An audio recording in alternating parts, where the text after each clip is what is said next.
Bismillahirrahmanirrahim. Assalamualaikum warahmatullahi wabarakatuh. Waalaikumsalam. Ya, pada kesempatan sore ini sehubungan dengan akan munculnya gerhana matahari total ya pada tanggal 9 Maret besok, maka timbul beberapa pertanyaan dari teman-teman yang hadir di sini.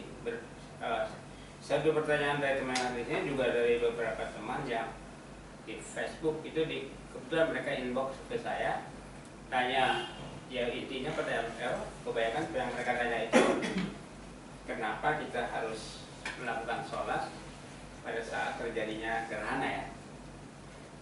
Jadi yang ingin saya tegaskan di sini bahwa peristiwa alam seperti gerhana matahari, gerhana bulan dan lain-lain itu sering dikaitkan orang dengan kejadian-kejadian tertentu yang dialami oleh manusia.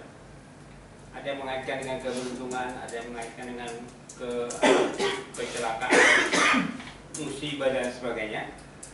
Jadi kalau kita mengacu kepada Al-Quran, ada ayat yang menegaskan bahwa apa yang terjadi pada alam itu tidak ada hubungan dengan keberuntungan seseorang, apalagi dengan kesialan seseorang, dengan malapetaka yang menimpa seseorang. Tidak ada hubungan dengan gerhana bulan ataupun gerhana matahari. Nah, kecuali barangkali kalau kita hubungkan dengan peristiwa semacam gempa dan sebagainya gitu kan, itu kan ada kaitannya dengan apa itu? Dengan turun naiknya apa itu? Apa? Nah, itu ada kaitannya memang ya. Kalau bulan dekat ke laut misalnya atau menjauh dari laut, itu saya kurang tahu kenapa teorinya apa, penjelasannya lebih lanjut. Tetapi ya, ini yang ingin saya berikan pandangan sedikit sesuai pengetahuan saya bahwa segala sesuatu yang terjadi pada alam itu tidak ada hubungannya dengan nasib manusia. Apakah nasib buruk atau nasib baik ya? Tidak ada hubungannya. Kecuali kalau terjadi kerusakan alam itu memang ada kaitannya dengan perbuatan manusia. Jadi bukan alam yang mempengaruhi manusia, manusialah yang mempengaruhi kerusakan pada alam. Ya, ya bisa kita lihat misalnya contohnya sampah aja ya. Sampah yang kita buang setiap hari itu kan secara tidak kita sadari itu sudah memenuhi lautan ya. Sebagian lautan sudah dipenuhi dengan sampah dan itu jangan dianggap remeh gitu ya. Ya banyaklah yang bisa kita pelajari dari itu. Tapi pada saat ini saya hanya ingin menekankan sekali lagi bahwa apa yang terjadi seperti gerhana matahari, gerhana bulan dan lain-lain itu tidak ada hubungannya dengan nasib manusia. Tetapi kenapa Rasulullah mencontohkan kita harus melakukan sholat gerhana, baik gerhana matahari maupun gerhana bulan ya? Itu untuk apa? Untuk apa? Nah, saya akan pertanyaan ini akan saya jawab dengan pertanyaan dulu. Kalau kita disuruh melakukan sholat gerhana, baik gerhana matahari maupun gerhana bulan, disuruh itu maksudnya dicontohkan oleh Rasulullah. Tentu Rasulullah mencontohkan itu atas perintah ya, tidak atas karangannya sendiri. Jadi Allah menyuruh kita melalui Rasulullah dengan dicontohkan oleh Rasulullah untuk melakukan sholat gerhana. Nah ini yang ditanya itu kan untuk apa? Nah makanya pertanyaan ini saya jawab. Kalau kita misalnya menghadapi orang meninggal, orang wafat, kita sholat untuk apa? Ya kan? Jadi yang saya maksud begini, gerhana matahari, gerhana bulan itu peristiwa alam, kejadian alam. Nah kalau kematian kejadian alam kan sama juga. Nah lalu kita disuruh sholat untuk apa? Artinya untuk, nah ini pada dasarnya kita bertanya itu adalah gunanya untuk diri kita apa? Ya. Nah saya akan jawab dulu. Kalau kenapa kita harus sholat ketika ada orang mati, ada orang wafat? Nah mohon diperhatikan bahwa ketika melakukan sholat jenazah, kita melakukan sholat jenazah itu bukan kita menyolatkan orang mati. ya bolehlah menggunakan istilah menyolatkan orang mati. Tapi yang pada hakikatnya ketika kita sholat di hadapan mayat itu, kepentingan apa yang punya kepentingan itu sebetulnya, coba kita perhatikan. Yang punya kepentingan itu orang mati atau orang hidup? Terhadap sholat itu yang punya kepentingan orang mati atau orang hidup? Sholat itu dilakukan, sholat apapun ya, sholat harian, sholat tahunan, sholat mingguan, itu semua dilakukan demi siapa? Demi yang melakukan. Atau kalau istilah umum itu supaya yang melakukan sholat itu dapat pahala gitu ya. Nah, tapi kalau berkaitan dengan orang mati, orang sering mengatakan bahwa menyolatkan orang mati itu pahalanya adalah untuk orang mati. Atau dengan kata lain, kalau pahala itu diartikan manfaat, maka manfaat sholat mayat itu, sholat jenazah itu adalah untuk orang mati. Kenapa untuk orang mati? Karena orang beranggapan, coba dipikirkan baik-baik, karena orang beranggapan orang mati itu harus ditolong, harus dibantu. Apanya harus ditolong, harus dibantu? Banyak orang sering mengutip sepotong hadis, al-mayyit kal-gharik. Orang mati itu, mayat itu seperti orang tenggelam. Nah, kata mereka karena mayat itu seperti orang tenggelam, maka ketika kita melakukan salat jenazah itu ada dalam rangka mengangkat orang ini supaya tidak tenggelam. Kenapa orang mati di atas seperti orang tenggelam? Berarti sebagai orang susah kan? Padahal katanya orang mati itu pulang ke rahmatullah, ya kan? Kalau pulang ke rahmatullah itu enak apa enggak? Coba, kalau pulang ke rahmatullah itu bagus apa enggak? Bagus, karena rahmat itu adalah kasih sayang. Kembali ke pangkuan Allah gitu kan? Dengan segala kasih sayangnya. Enak enggak? Senang enggak? Jawab dong yang pasti. Ketika kita kembali ke rahmatullah itu enak apa enggak? Senang? Mau cepet-cepet enggak? Enggak. Ya ini anehnya ya, anehnya. Katanya pulang ke rahmatullah enak, senang, nggak mau cepet-cepet. Nah, yang perlu diperhatikan itu kebalikan dari rahmatullah adalah laknatullah, ya enggak? Karena kalau rahmatullah itu surga, kalau laknatullah itu neraka. Nah, ini ada orang yang sering mengutip hadis, katanya itu hadis, entah hadis ini sahih atau enggak, saya belum periksa, belum tahu itu nilai hadis itu, tapi orang sering mengatakan, saya dengan sepintas belum pernah meneliti hadis itu. Jadi al-mayyit kal-gharik, orang mati itu seperti orang yang tenggelam. Nah, dengan alasan itulah mereka melakukan sholat. Ya nggak apa-apa, pendapat itu juga nggak perlu disalahkan. Artinya kalau orang suka dengan pendapat itu ya ambil aja gitu kan, silakan. Kita tidak mencela, tidak melarang. Tapi kita cuma ingin memberikan alternatif pandangan, alternatif wawasan, bahwa ketika kita melakukan sholat apapun itu manfaatnya kembali kepada orang yang melakukan sholat. Termasuk ketika kita menghadapi orang yang mati itu, mayat, kita sholat di hadapan orang mati itu, manfaat sholat itu harus kembali kepada yang melakukan sholat. Kenapa? Karena, nah ini perhatikan, karena orang yang disolati itu adalah saudara seiman, gitu ya. Orang yang kita sholati itu adalah orang saudara seiman. Saudara seiman yang pada saat dia sudah wafat, berarti tugasnya sudah selesai.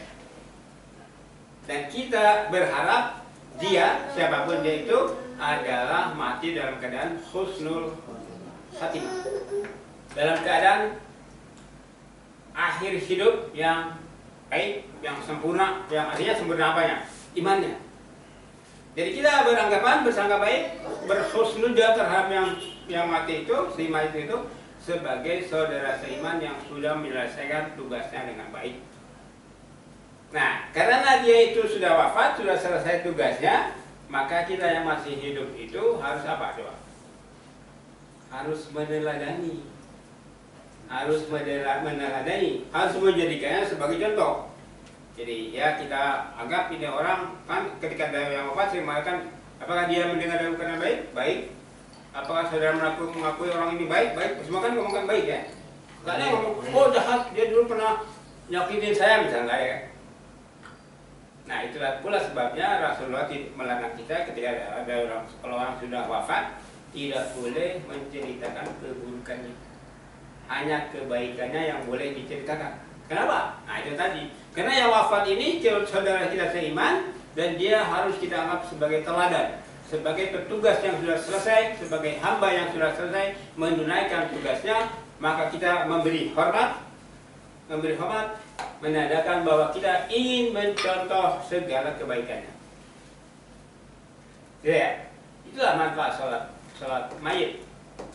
Loh, lalu buat mayit itu sendiri, ya dia kan sudah selesai. Tadi kan kita sudah katakan dia orang beriman, dia orang baik, berarti tugasnya sudah selesai. Soal kekurangan-kekurangan dia itu urusan Allah, bukan urusan kita untuk mengusik-usiknya, untuk mengungkit-ungkitnya, untuk apalagi untuk menjelek-jelekan. Jadi kita anggap dia sudah selesai tugasnya dengan baik, sudah selesaikan dengan baik, dan dia sudah dipanggil Allah dengan baik, maka kita ucapkan syukur ke dalam hati kita. Alhamdulillah, inna lillahi wa inna ilaihi raji'un. Jadi pantulan yang terutama dari perbuatan kita ketika sholat jenazah itu harus kepada diri sendiri. Sebab kalau ini coba diperhatikan lagi, yang kita sholati itu saudara seiman.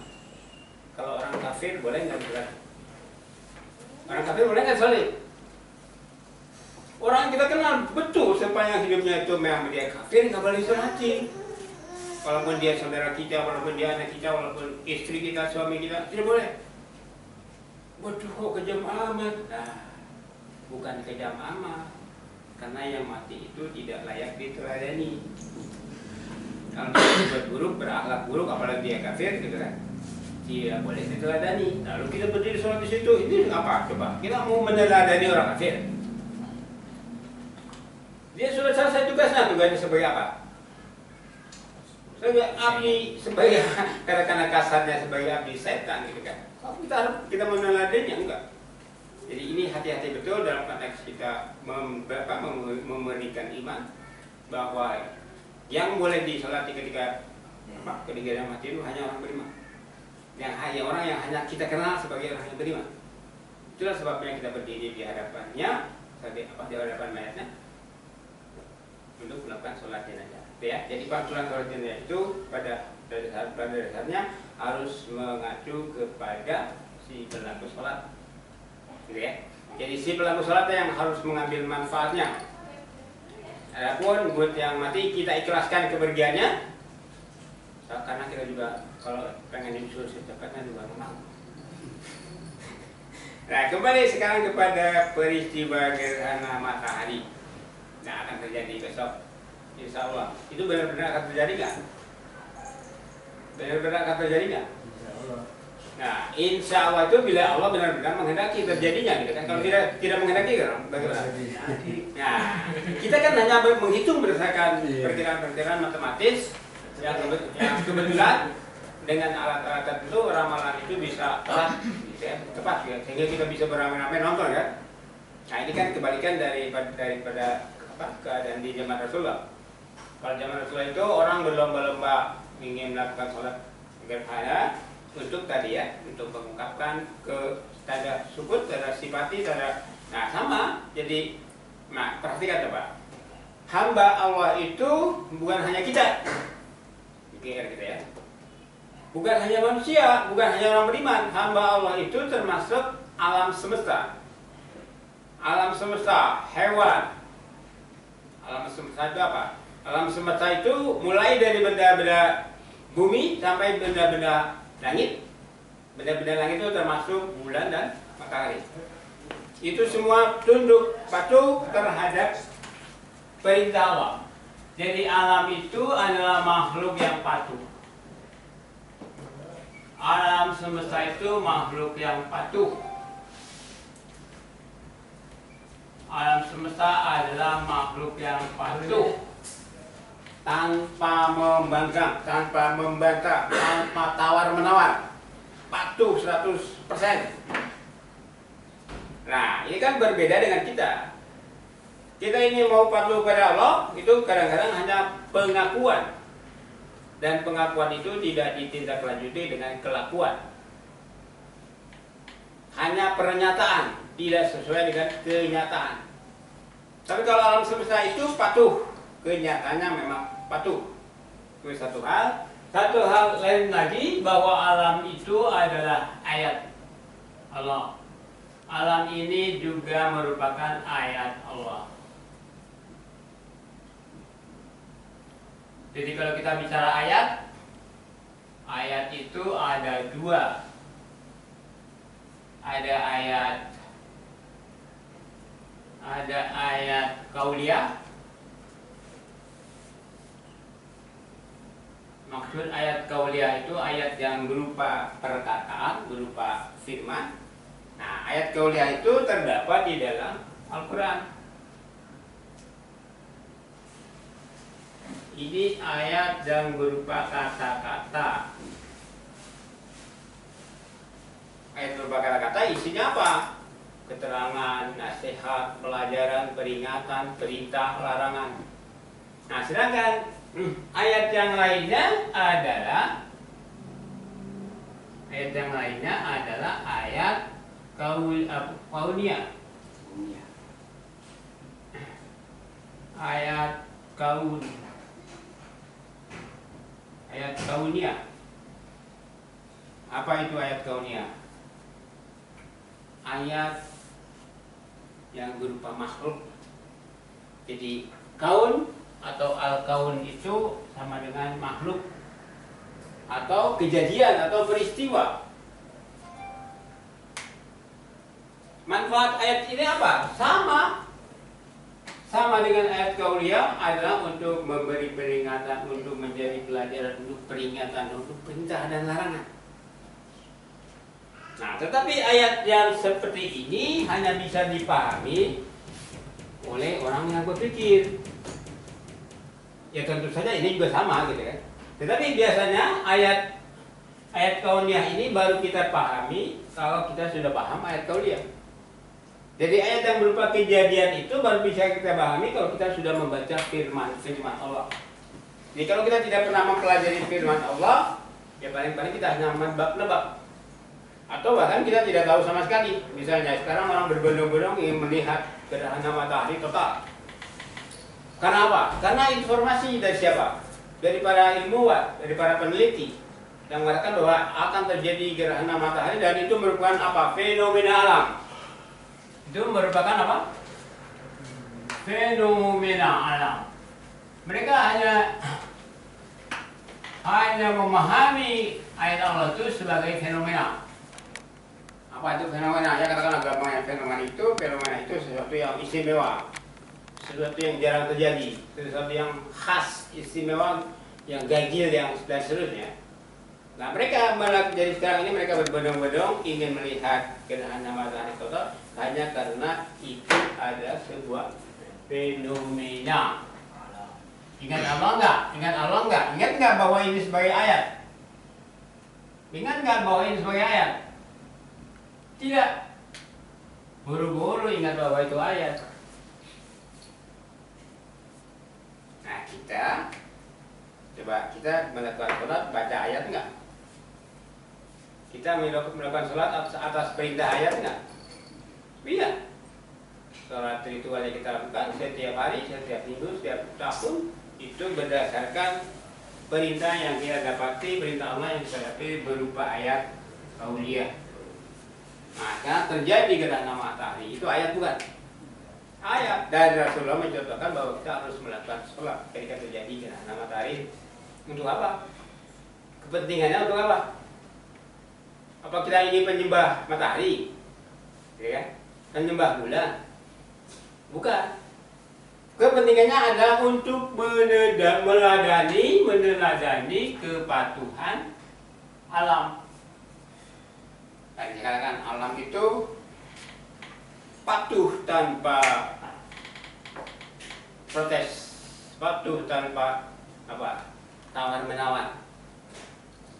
Nah, kalau kita ini patuhnya suka patuh tawar menawar. Suka patuhnya malas-malasan. Sholat dicari waktu yang paling akhir. Baca ayat dicari bacaan yang paling pendek. Oke kan? Jadi kepatuhan manusia dengan alam itu berbeda. Kalau alam itu kepatuhannya 100%, kalau kita kepatuhannya dulu naik. Seperti kata hadis, al-iman yazid wa yanqus. Iman itu bertambah dan berkurang. Yazidu bi ta'at, bertambahnya itu dengan ketaatan-ketaatan. Yanqusu bil ma'asi, berkurangnya itu dengan maksiat-maksiat. Apa itu maksiat? Maksiat itu pelanggaran-pelanggaran. Maksiat-maksiat itu pelanggaran-pelanggaran. Jadi ya, maksiat itu bukan hanya kaitan dengan perbuatan mesum ya. Kalau kita kan mengatakan bahwa maksiat itu perbuatan mesum. Tidak. Setiap pelanggaran terhadap perintah Allah itu namanya maksiat. Apapun bentuk pelanggaran itu adalah maksiat. Jadi maksiat itu kebalikan dari taat. Kalau taat itu patuh, maksiat berarti melanggar. Nah, kembali ketika kita melakukan salat, baik gerhana matahari maupun gerhana bulan, pantulan harus kepada diri sendiri. Jadi kira-kira kita ngomong, ya Allah, sebagaimana halnya alam semesta taat kepadamu tanpa protes, tanpa gerundel, tanpa ngomel-ngomel, 100% patuh, maka semoga kami yang melakukan sholat ini juga sama-sama melakukan kepatuhan yang total terhadapnya. Kepatuhan yang betul-betul rela, seperti yang sering kita lakukan dalam sebuah syair atau hadis. Raditu billahi rabbah.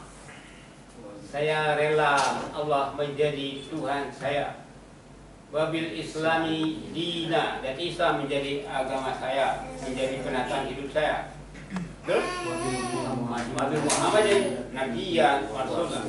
Saya rela, saya ikhlas, saya ridho Muhammad menjadi nabi rasul saya, menjadi teladan hidup saya.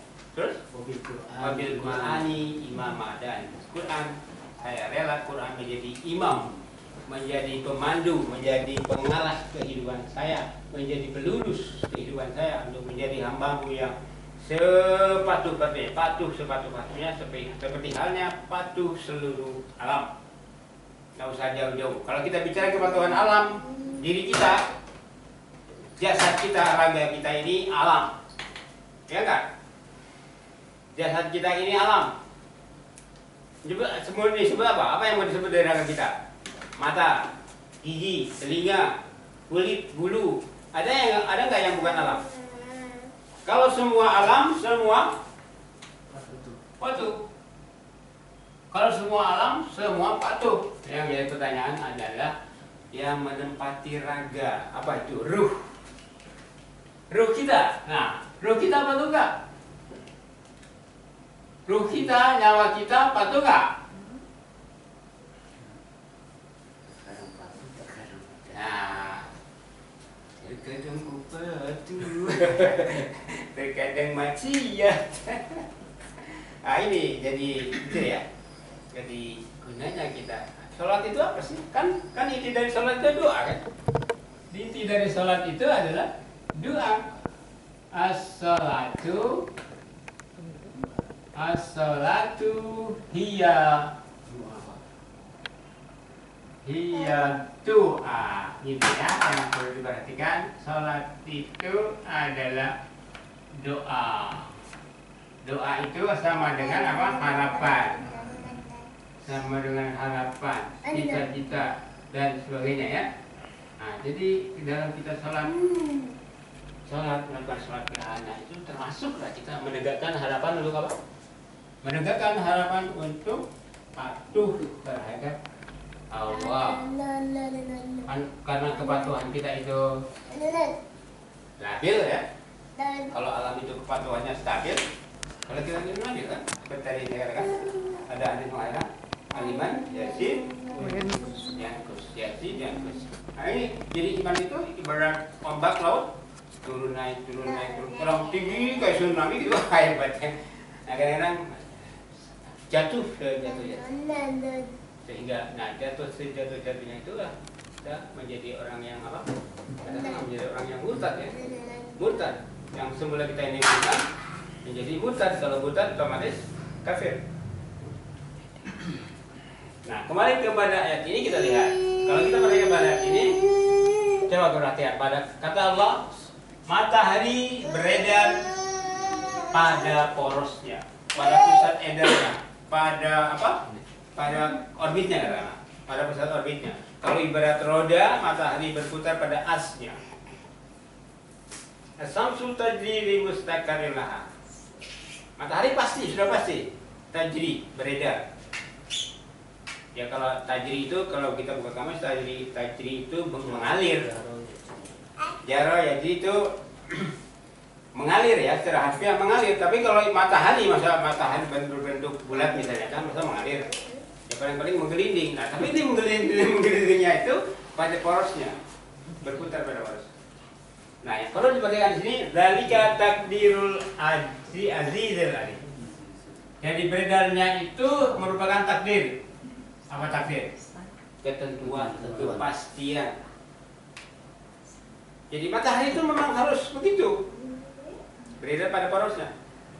Lah, untuk apa ngomongin matahari yang beredar pada porosnya? Kembali pantulannya ke kita, karena ini merupakan ayat ya. Begitu hanya kita hendaknya seperti matahari beredar. Kalau kita beredarnya ngapain? Menjalani kehidupan, berkehidupan, hidup. Beredar pada porosnya, pada apanya? Poros yang dimaksud adalah pada Al-Quran Allah, pada ayat Allah. Jangan sampai melenceng, jangan sampai lepas dari kendali ayat Allah.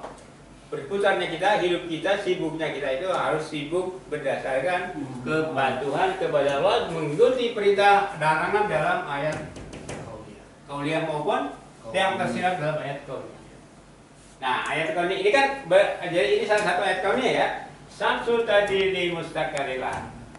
Matahari beredar pada porosnya, hendaknya kita juga beredar pada poros kita. Jangan melanggar poros. Jangan keluar dari poros, jangan keluar dari as. Kalau dalam bahasa gamblangnya di dalam surat Ar-Rahman, la tukhsirul mizan. Jangan merusak keseimbangan. Jangan merusak keseimbangan. Bukan jangan merusak timbangan ya. Jangan merusak keseimbangan. Kan keseimbangan hidup itu dibikin oleh Allah sedemikian rupa. Kalau pada alam semesta itu dipaksa ya matahari. Begitu matahari berdasarkan porosnya itu takdirul azizil alim. Dipaksa untuk, memang itu ketentuan Allah. Sedangkan kalau kita melalui ayat Qauliyah itu hanya ditawari. Mau patuh silakan patuh, mau melanggar silakan melanggar, tetapi akibatnya silakan dirasakan sendiri ya. Nah, begitu jadi ini gambaran ayat Qauliyah semua ya. Matahari beredar pada porosnya. Wal qamara qadarnahu manazila. Begitu juga bulan. Bulan ini beredar berputar pada manazil. Manazil itu katakanlah terjemahan bebasnya orbit. Jadi matahari ada porosnya, bulan ada orbit-orbitnya tempat dia beredar ya. Begitu juga. Jadi bulan beredar pada porosnya, pada tempat-tempat yang ditentukan apa berputarannya itu sesuai dengan kehendak Allah. Ada kal udunil kadim. Sehingga setelah berputar itu dia nanti akan membentuk satu gambaran seperti kalau dalam terjemahan yang ada di Debak itu, bulan setelah muter-muter itu nanti akan terlihat oleh kita seperti bulan sabit gitu ya. Urjun kadim itu mereka katakan sebagai daun tua, sebagai seludang tua gitu. Urjun kadim itu mereka gambarkan seperti pelepah korma. Nah, seperti kalau kita lihat pernah nggak lihat pelepah korma? Pangkal daun kelapa, pernah lihat nggak? Itu ya, gambaran seperti bulan sabit. Jadi bulan kadang-kadang ketika setelah beredar itu sekian lama memperlihatkan bentuk seperti bulan sabit. Ini apa lagi? Ya kembali gambaran. Nanti muncul bulan sabit itu kan tidak sia-sia bulan sabit itu muncul. Tapi sebagai apa kalau dalam apa penanggalan Hijriah itu bulan sabit itu kan apa? Hilal ya. Nah hilal ini menjadi tanda apa? Ada hubungannya dengan ibadah nggak? Ada. Jadi ada hubungannya dengan Tuhan nggak? Ada. Jadi bisa terjawab ya bahwa jika melakukan sholat gerhana matahari itu besok kalau sempat melakukan usahakan sempat, kalau tidak ya juga nggak apa-apa. Karena ini bukan kewajiban katanya. Kalau menurut istilah fikih itu hanya sunat. Sunat itu kerjakan berpahala, tidak kira kan berdosa itu kalau menurut hukum fikih. Tapi kalau kita mengikuti Quran, apa yang dilakukan oleh Rasulullah harus dilakukan. Boleh menolak nggak? Boleh mangkir nggak dari keharusan melakukan sholat gerhana itu? Boleh nggak? Boleh kalau memang ada halangan. Jadi kalau ada halangan yang objektif, apa itu halangan objektif? Halangan yang benar-benar halangan yang mencegah kita berbuat sesuatu boleh. Misalnya orang sholat yang seharusnya berdiri, kakinya sakit, boleh duduk. Itu yang dimaksud dengan halangan objektif. Orang mau pergi ke masjid sholat Jumat, tiba-tiba hujan besar, banjir gitu kan, ya dia nggak bisa pergi.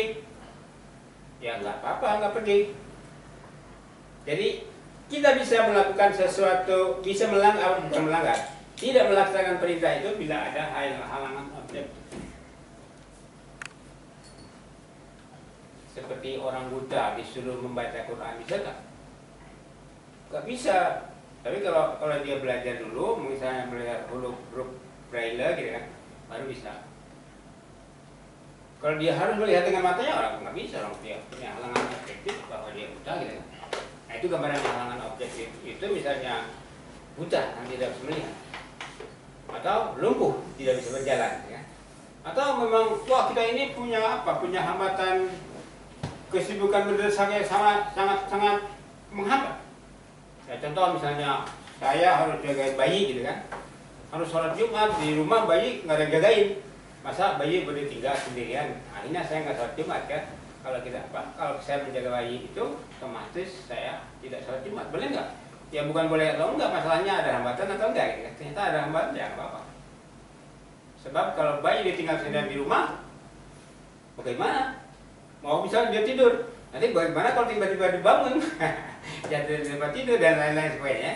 Yaitu intinya kata Rasulullah, kalau Anda diperintah melakukan sesuatu, maka lakukan sesuai kemampuan. Idza amartukum bi syai'in, saya bilang, idza amartukum bi syai'in, bila aku perintahkan kalian untuk melakukan sesuatu, fa'tu minhu mastata'tum, lakukan sesuai dengan kemampuan kalian. Nah, di sini dalam bicara kemampuan, jangan sampai kemampuan itu dikelirukan dengan kemauan ya. Karena kita sering mengatakan tidak mampu padahal tidak mau. Ya. Jadi saya kira cukup jelas ya apa yang saya katakan tentang kenapa kita harus melakukan sholat gerhana, kenapa kita harus melakukan sholat terhadap mayat, sholat jenazah dan lain-lain. Jadi ya intinya adalah itu semua merupakan ayat kauniyah. Ayat kauniyah itu ayat yang berupa kenyataan alam atau ayat yang berupa kejadian ya? Peristiwa. Dan itu nilainya sama dengan ayat kauniyah. Saya ingatkan nilainya sama dengan ayat kauniyah. Sebagai apa? Sebagai pemberitahu, sebagai peringatan, perintah yang tidak langsung. Dan itu baru bisa kita pahami kalau kita sudah lebih dulu memahami ayat kauniyah, yaitu ayat yang berupa firman. Nah, karena itu target kita adalah mempelajari ayat kauniyah ini ya. Itu Al-Quran ya. Jadi pengajian ini dilakukan dalam rangka mempersiapkan diri untuk bisa memahami ayat-ayat kauniyah atau firman Allah ya, yang tertulis di dalam Al-Quran. Saya kira untuk sore ini kita cukupkan demikian. Mudah-mudahan bermanfaat. Mohon maaf segala kekurangan. Wabillahi taufiq wal hidayah. Wassalamualaikum warahmatullahi wabarakatuh.